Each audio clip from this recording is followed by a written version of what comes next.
નડિયાદ બાર એસોસિએશનની આવતીકાલે યોજનારી ચૂંટણી અંતર્ગત પ્રમુખ પદની પેનલે આજે સમગ્ર કોર્ટ પરિસરમાં વ્યાપક પ્રચાર કર્યો। વકીલોને મળીને પેનલ દ્વારા પોતાના કાર્યભાવી યોજનાઓ અને બારના હિત માટેની પ્રતિબદ્ધતા રજૂ કરવામાં આવી। પ્રચાર દરમિયાન બારના વિકાસ, વકીલોના પ્રશ્નો, સુવિધાઓમાં વધારો અને એકતા સાથે કાર્ય કરવાની અપીલ કરવામાં આવી હતી। ચૂંટણીને લઈને વકીલોમાં ઉત્સાહ જોવા મળ્યો હતો અને સમગ્ર કોર્ટ પરિસરમાં ચૂંટણીનું વાતાવરણ છવાયું છે। જી સર, આપનું નામ અને આપ પ્રમુખ પદ માટે ઉમેદવારી નોંધાવી? મારું નામ કિરીટભાઈ અંબાલાલ બારોટ। ચાલુ વર્ષમાં મેં પ્રમુખ પદ માટેની ઉમેદવારી કરી છે। હું બાર કાઉન્સિલ ઓફ ગુજરાતમાં મેમ્બર પણ છું। ઘણા સમયથી હું વકીલો સાથે સંકળાયેલો છું। વકીલાતના વ્યવસાયમાં હું ઘણા બધા વકીલોના પ્રશ્નોમાં સોલ્વ કરવામાં મદદરૂપ થયેલો છું।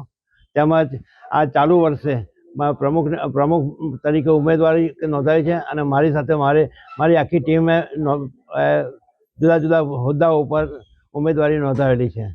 19 કયા ઉમેદવારોએ પદ નોંધાવ્યું? મારી ટીમમાં ઉપપ્રમુખ તરીકે વિલાસભાઈ અમીન છે। પછી સેક્રેટરી તરીકે અરવિંદભાઈ સોમાભાઈ પરમાર છે। પછી જોઈન્ટ સેક્રેટરી તરીકે કશ્યપભાઈ છે। તેમજ 5 કારોબારીના સભ્યો ઉમેદવારી નોંધાવેલી છે। અને અમારા બધાનો પ્રયત્ન એવો છે કે અમારી આખી પેનલ વિજય થાય એ માટેનો અમારો પ્રયત્ન રહેશે। અને અમારી આખી ટીમ છે એ વકીલોના ઉત્કર્ષ માટે અને વકીલોના પ્રશ્નોનો સોલ્વ કરવા માટે તત્પર રહેશે। નડિયાદ બાર એસોસિએશનનું ઇલેક્શન જોઈન્ટ સેક્રેટરી પદ માટે આપ ઉભા રહ્યા છો, શું કહેશો? મેં હાલના ઇલેક્શનમાં જોઈન્ટ સેક્રેટરી તરીકે ઉમેદવારી નોંધાયેલ છે। અમે આખી પેનલ છીએ। અમે જીતીશું એવી અમને ચોક્કસ ખાતરી છે। જીત્યા પછી અમે વકીલશ્રીઓને જે આ નવા 3 કાયદા આવ્યા એનું જ્ઞાન વધે એવા પ્રયત્ન કરીશું। તેમજ વકીલશ્રીઓને દરેક સરકારી સંસ્થામાં માન મહત્વ મળે તેવા સતત પ્રયત્ન કરીશું। અને ભવિષ્યમાં વકીલશ્રીઓને જો કોઈ પ્રશ્ન ઉપસ્થિત થાય, કોઈ તકરારો કે અન્ય કોઈ જગ્યાએ, તો એનું અમે નિરાકરણ લાવવાના સતત પ્રયત્ન કરીશું। મતદાન માટે આપ શું અભિપ્રાય? મતદાન માટે તો વકીલશ્રીઓ છે એ જાગૃત વ્યક્તિઓ છે। ચોક્કસ બધા જ મેક્સિમમ મતદાન કરશે। અને આપના માધ્યમથી હું અપીલ કરીશ કે વધુ ને વધુ મતદાન કરો તો જેથી વકીલશ્રીઓને જે હિત જાળવી શકે એવા ઉમેદવારો જીતી શકે।